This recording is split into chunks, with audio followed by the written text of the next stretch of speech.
Culling the population through eugenics is their answer to freeing up planet Earth's resources that are being consumed by what they consider racially inferior commoners and useless eaters. The Queen, the royal family. These are the most disgusting people on the face of this earth. They are in control of the new one world government, the new world order. These vile and disgusting people only marry inside the family.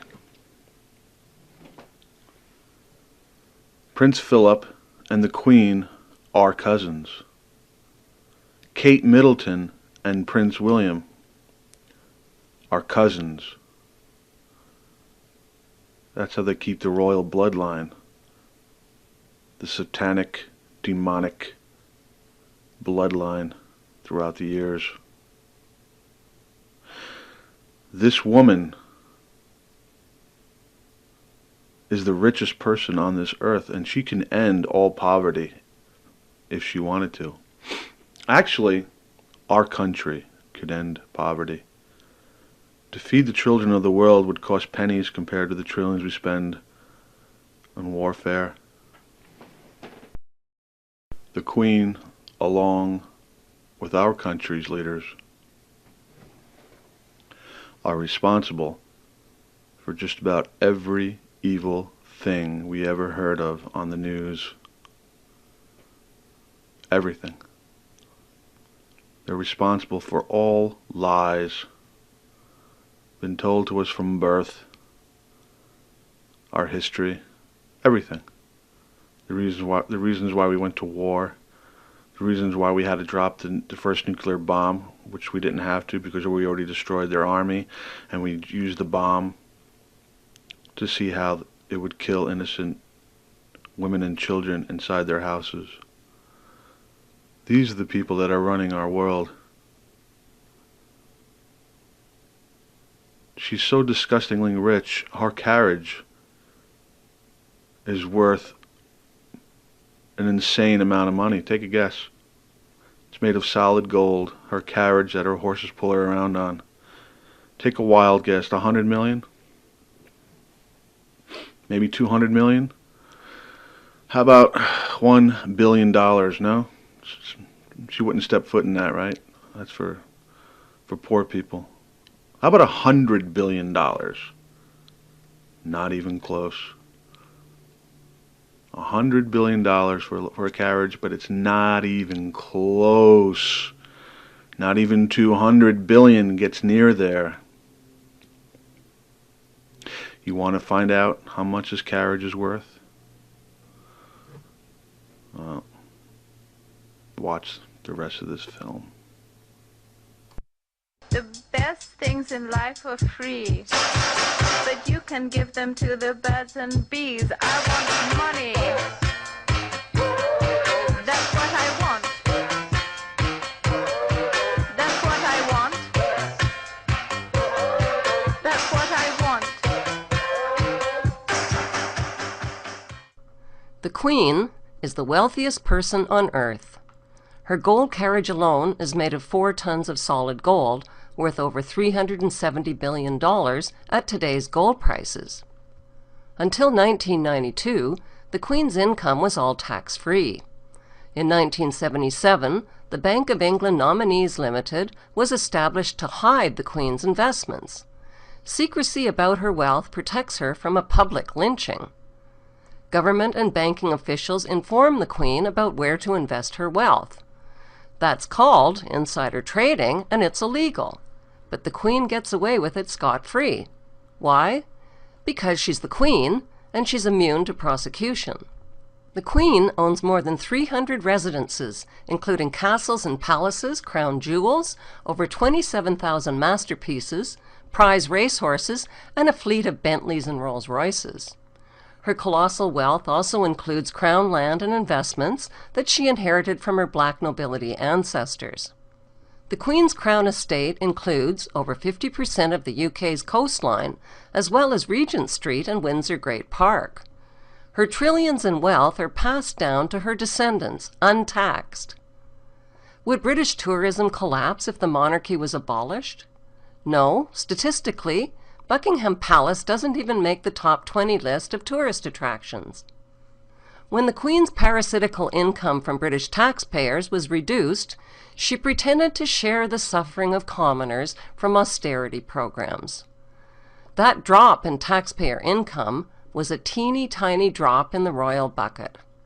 Those of you who have heard of the Bilderbergers might have heard the fact when Prince Philip actually said that he wants to get rid of 85% of the population.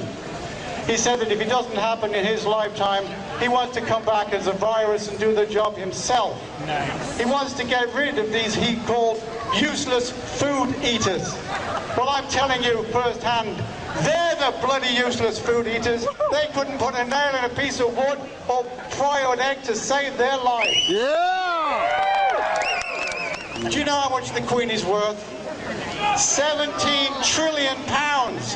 That's $30 trillion. She could end world hunger and poverty tomorrow.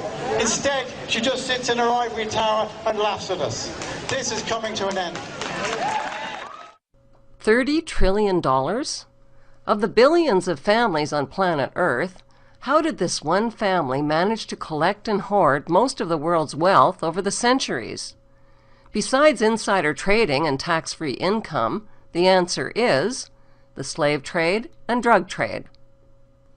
Author Nick Hazelwood traces the slave trade to Queen Elizabeth I, who sent Captain John Hawkins to collect human slaves using any means necessary. Do you remember the story of a girl who lived a life of cinders, and how she found true love because she kept a beautiful dream in her heart? Of course, it helped that she had mouse friends who could sew and a fairy godmother who could do wonders with pumpkins. Well, that girl is me.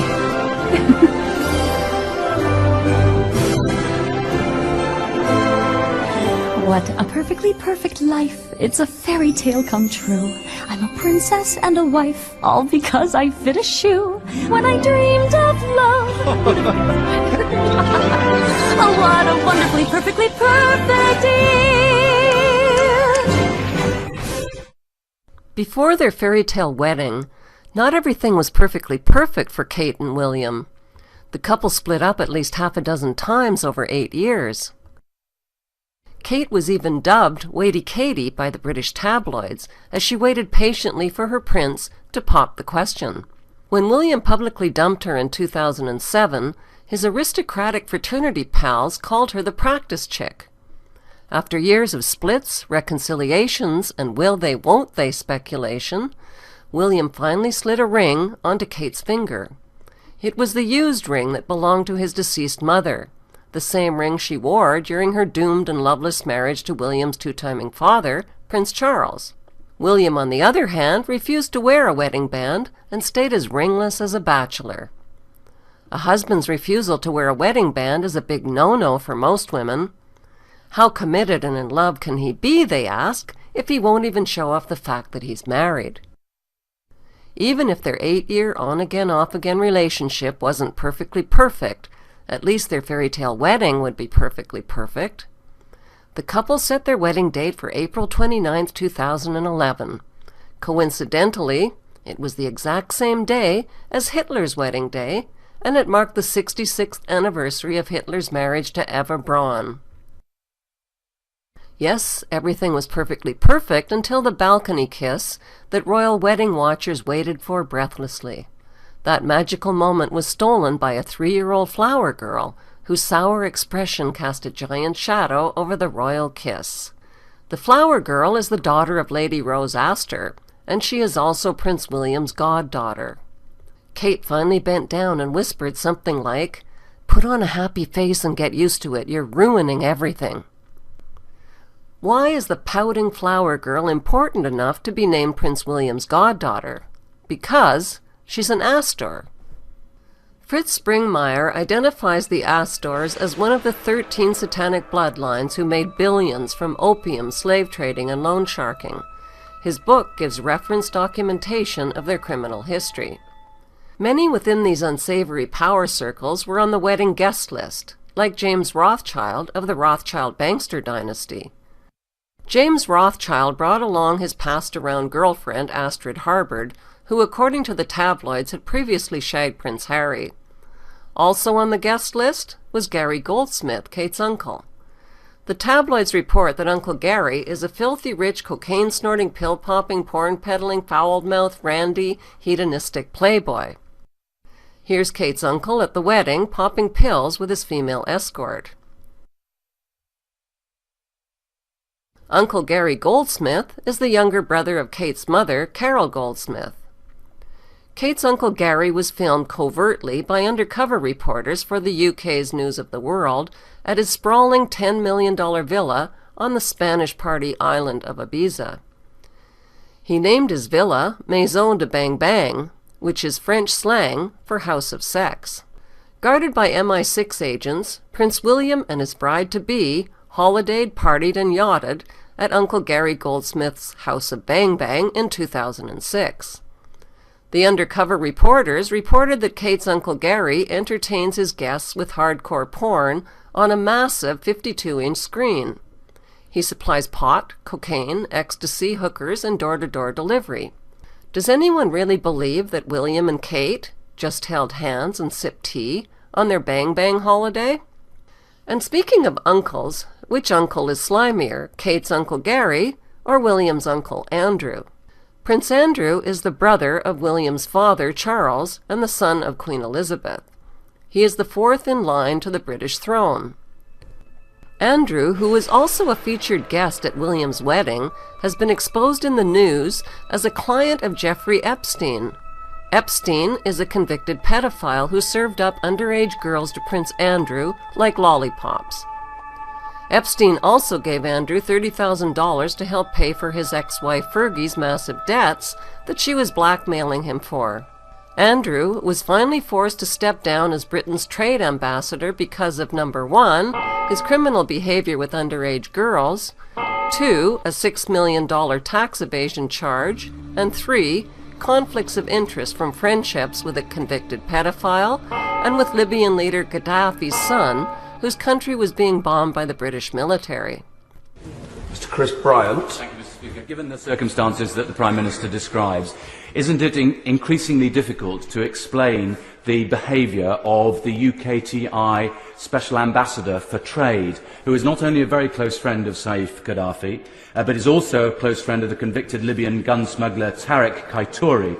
Isn't it time we dispensed with the services of the Duke of York? References to members of the royal family should be very rare, very sparing, and very respectful. Order!